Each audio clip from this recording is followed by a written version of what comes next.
Everyone, and now that we are recording, welcome to day 2 of the Alpaca OpenPMD workshop. Today, we will first continue with our work on Alpaca, and then we will look at OpenPMD. So I'll shortly recap what we did yesterday. We started off looking at and writing kernels for Alpaca, the computational code which runs on your accelerators, which is accelerated.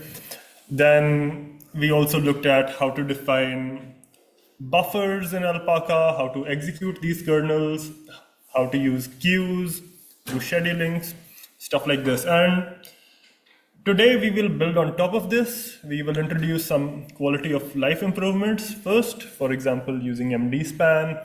We will also look more in depth at work divisions, and we will look at how you can manually define how many blocks you want, really distribute your problem according to your own choices. And we will also look at some other optimizations like using multiple queues to overlap computation and communication, and also using shared memory. So let's dive right into it. And we will start with looking at how we can simplify passing pointers and pitches by instead using MDSpan. So I hope the screen is visible. And now we have, okay. Hello everyone.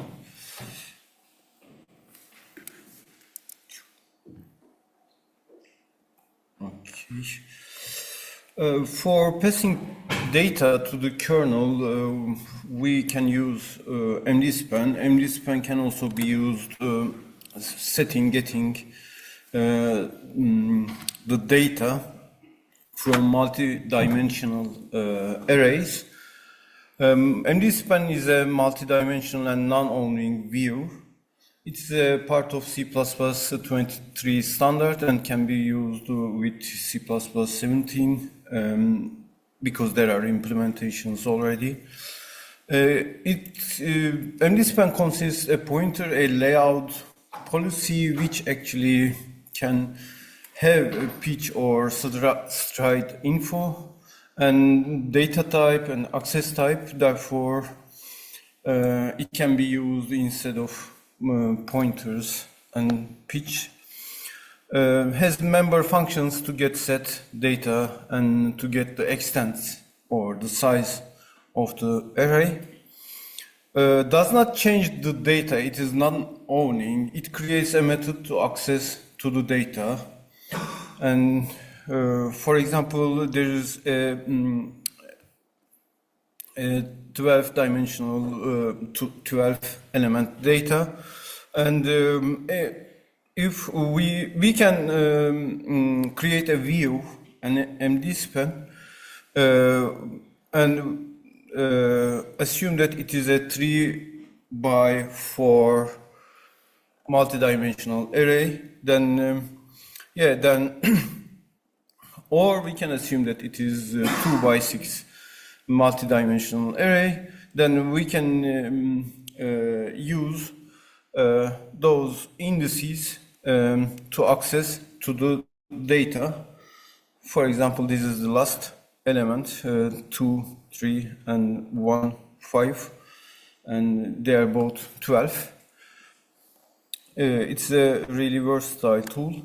The layout policy here can have the data about strides or the padding or pitch, and accessor policy is the policy if whether we would like to access to the data as a byte or as an integer. We have discussed element type is the type of the data, extent is the size. It is very understandable.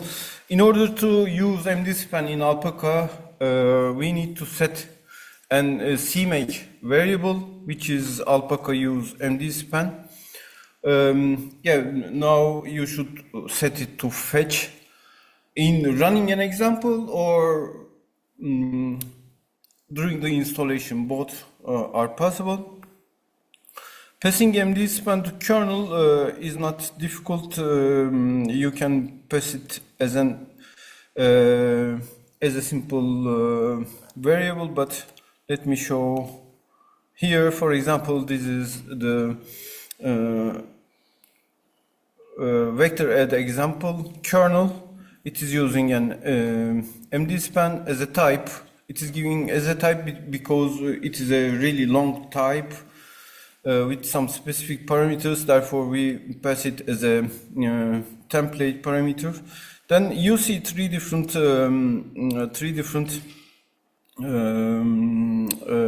arrays are passed. MDSpans are passed without any pitch or size or pointer information.